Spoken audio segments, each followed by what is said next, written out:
Kawatnya seperti pancing diambil, dimasukkan ke baskom pertama ya. Iya. Begini aja enggak apa-apa. Udah ya, siap gantung ya Pak ya. Oh, tanam Atau split. Ini apa ini Pak yang di split ini? Ini Sombocattleya emasolosa. Bu, pinjam gunting Bu. Sombocattleya emasolosa. Ya, caranya split. Satu rumpun besar begini, kalau mau di split, satu disiapkan pot dulu yang pot 2. Kemudian teman-teman, caranya aren itu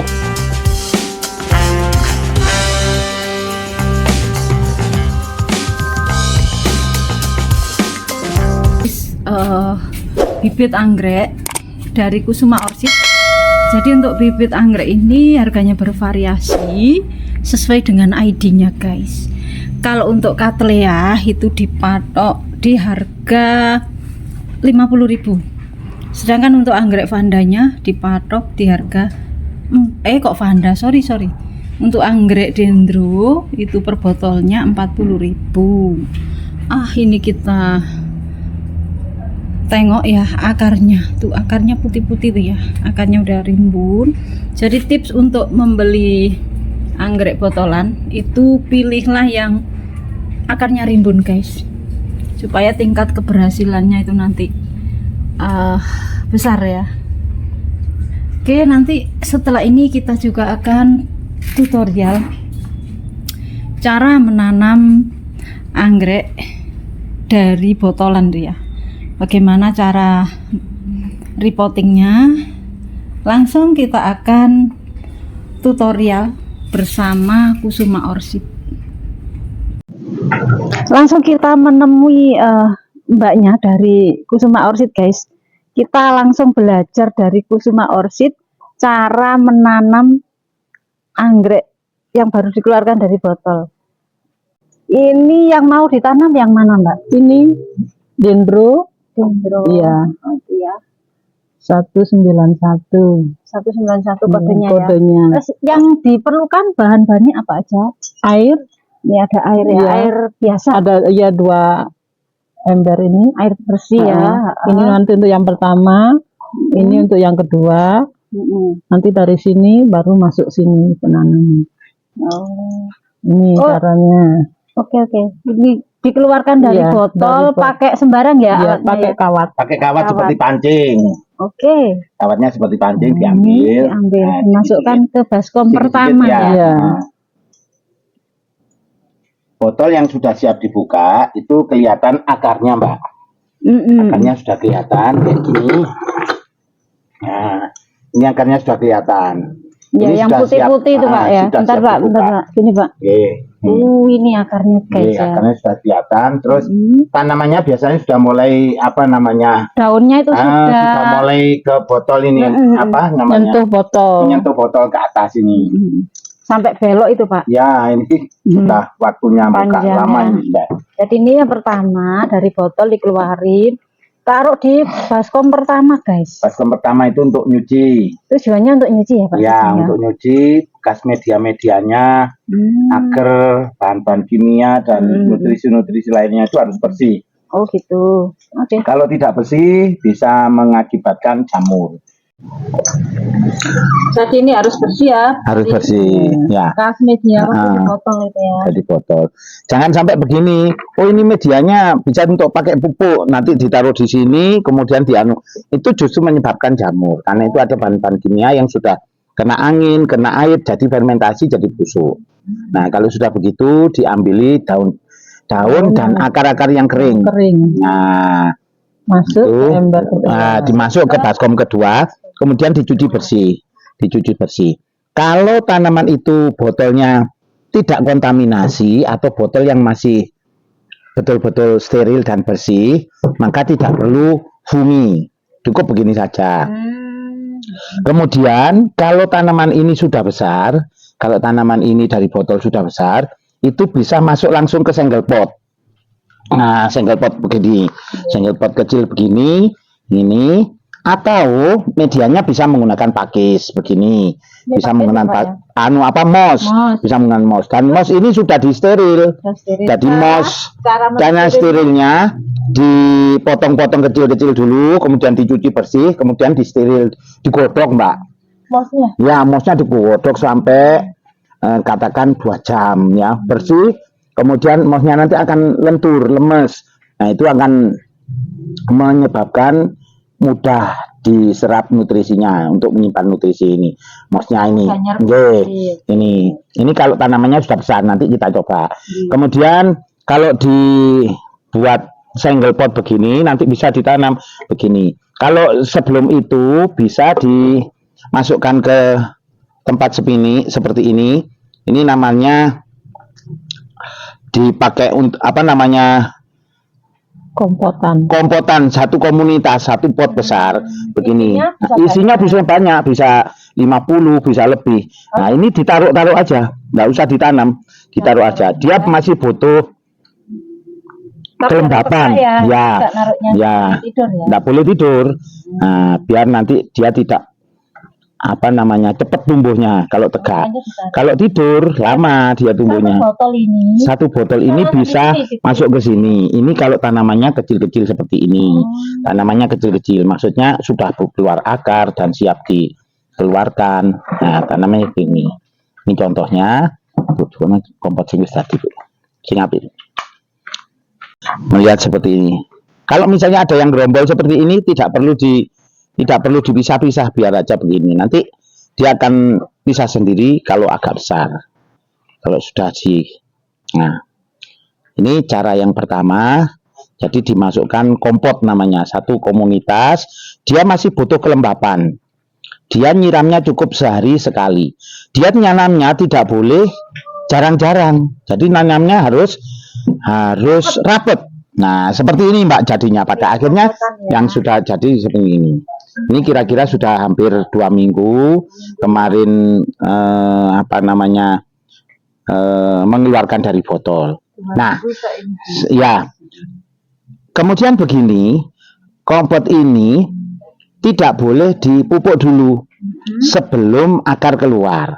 Jadi kira-kira kalau sudah 1 bulan atau 3 minggu, maka di ujung akarnya ini keluar seperti akar baru yang mau tumbuh ya, gitu ya, akar tumbuh akar baru. Nah, kalau sudah tumbuh akar baru itu baru boleh disiram. Nah, baru boleh dipupuk ya, maaf. Nah, seperti ini. Kalau misalnya tanamnya besar seperti ini, bisa langsung dibungkus sama mos, begini. Tetapi membungkusnya harus betul, mata tunasnya ini tidak boleh dibalut sama media, harus seperti ini.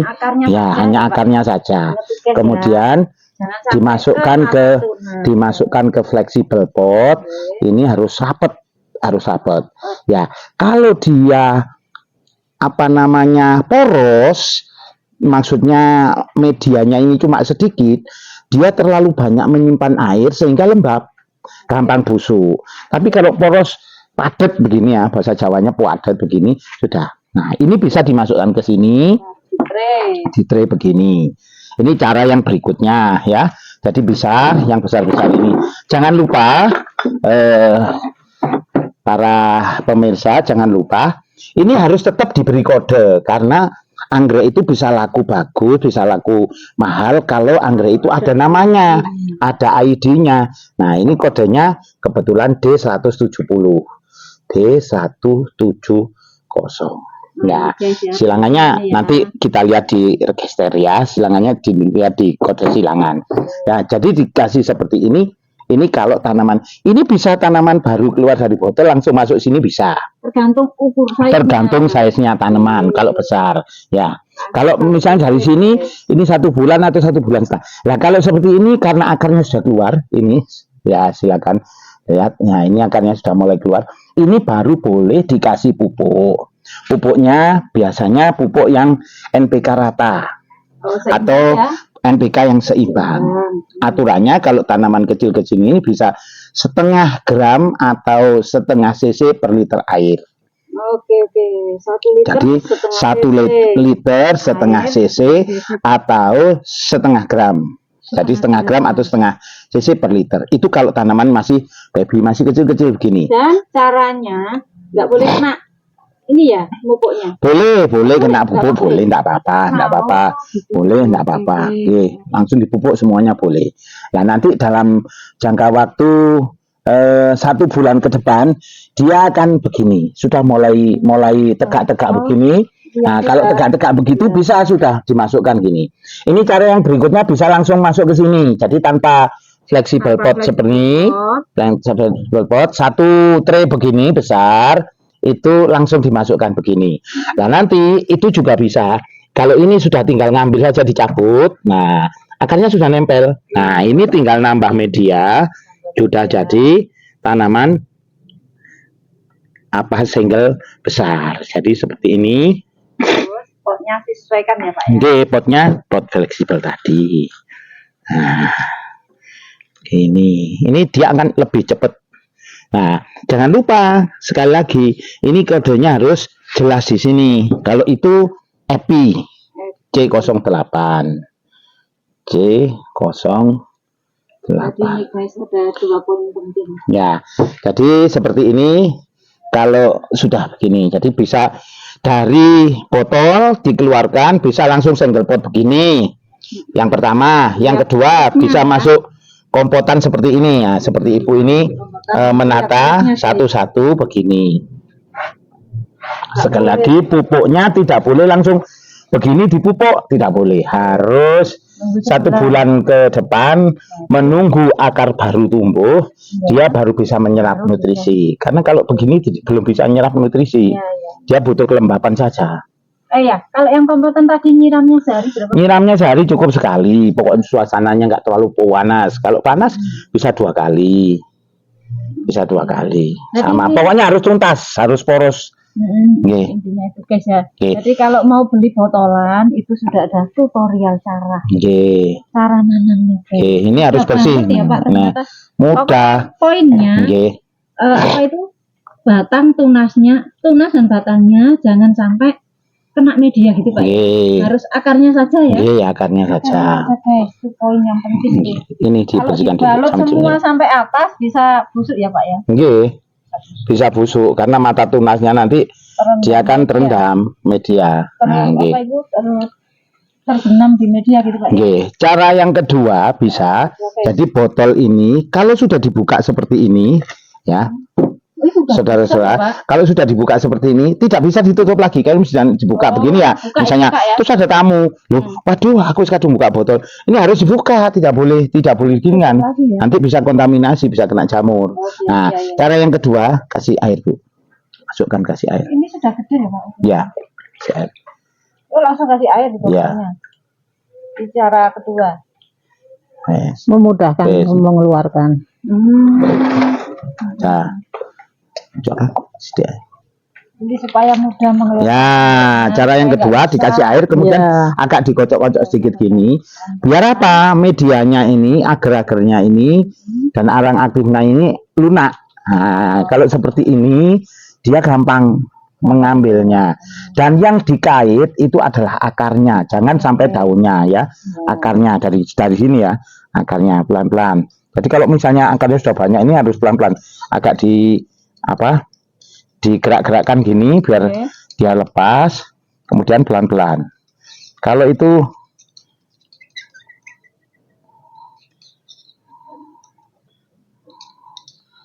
nggak boleh dipaksa, nanti kalau dipaksa dia akan masih. Nah, makanya dikasih air sedikit biar lemes. Nah, oke, jadi harus hati-hati. Ya. Itu bibitnya. Nah.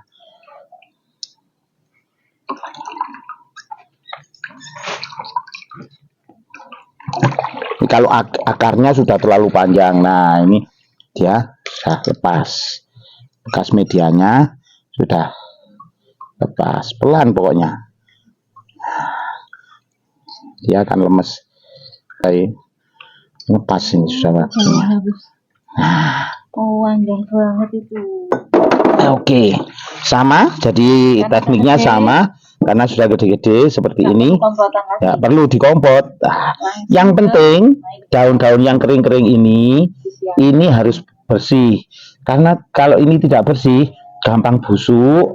Kemudian kalau busuk menular ke yang lain, akhirnya tanamannya jadi busuk, rusak, mati. Nah, ini cuci yang ke pot yang kedua. Nah, ini harus bersih. Oke. Ini lumayan panjang itu deh. Ya, Apa? ini epi. Oh, epi Ya. Ya, ini saya tidak tunjukkan merek pupuknya, tapi di sini ada tulisan 19, 19, 19. Ini ya, ini artinya NPK-nya seimbang. Kalau N-nya tinggi itu biasanya untuk mempercepat pertumbuhan. Kalau P-nya tinggi untuk mempercepat pembungaan, kalau K-nya tinggi untuk memulihkan tegaknya bunga-bunga apa tanaman-tanaman yang sudah baru bunga itu kan terserap energinya untuk apa namanya fokus ke bunganya. Nah itu. Nah ini karena hijau biasanya ini NPK rata atau N tinggi itu saja. Kalau misalnya NPK yang 16 bisa. Sama 16, 19, 10. Pokoknya rata ya. Pokoknya rata. Nggih. Nggih. Nah pupuknya anggrek itu tidak satu pupuk apa saja bisa. Pupuk mereknya monggo, pokoknya penggunaan NPK-nya harus tahu. Jangan sampai pupuk tanaman yang kecil begini atau yang baru tumbuh begini, akarnya baru keluar sama pupuk P tinggi. Dia nanti akan malah mengecil apa ya, seperti apa bahasa saya itu ngobis, daunnya akan pendek-pendek. Iya, daunnya akan pendek-pendek dia. Nggih. Atau pupuk yang mungkin kedaluarsa bisa. Oke. Jadi harus pas penggunaan. Itu tadi tutorialnya. Karena udah ada tutorial, maka nggak usah ragu lagi untuk beli yang botolan, guys ya. Ini jauh lebih murah ya Pak? Oke. Satu botol itu kalau Dendrobium rata-rata itu antara 40 sampai 50. Kalau Cattleya itu rata-rata antara 50 sampai 75, tergantung silangan dan tergantung registernya. Biasanya kalau anggrek-anggrek sudah koleksi, sudah itu harganya bisa lumayan terangkat gitu loh. Okay. Dan ini apa namanya anjuran jangan sampai ya, bukan anjurannya. Jangan sampai mengeluarkan bibit anggrek dari botol terus botolnya dipecah. Dia akan menjadi limbah dan yang berbahaya. Artinya botolnya itu kemudian ditaruh di sini, taruh sini. Ini salah satunya diikat supaya bisa